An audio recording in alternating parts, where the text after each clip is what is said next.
காங்கிரஸ் தலைவர் ராகுல் காந்தி மணிப்பூரில் இருந்து மகாராஷ்டிரா வரை யாத்திரை மேற்கொண்டு வருகிறார். நேற்று அசாம் மாநிலத்தில் ஹைபோரகான் என்ற இடத்தில் யாத்திரை சென்று கொண்டிருந்த போது அவரின் பேருந்தை பார்த்து பாரதிய ஜனதா கட்சிக்காரர்கள் ஜெய் ஸ்ரீராம் என்றும் மோடி மோடி என்றும் கோஷமிட்டனர்.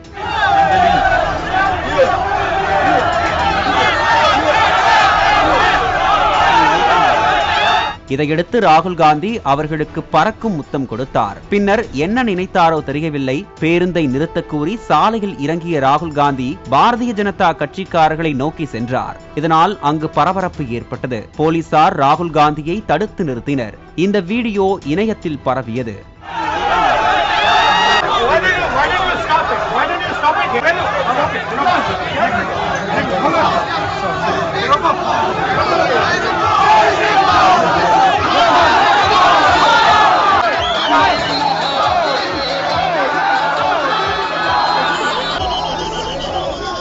இதையடுத்து பாரதிய ஜனதா செய்தி தொடர்பாளர் ஷேசாத் பூனம்வாலா ராகுல் காந்தி பாரதிய ஜனதா கட்சி தொண்டர்களை அடிக்க பாய்ந்ததாக எக்ஸ் பக்கத்தில் குற்றம் சாட்டியுள்ளார்.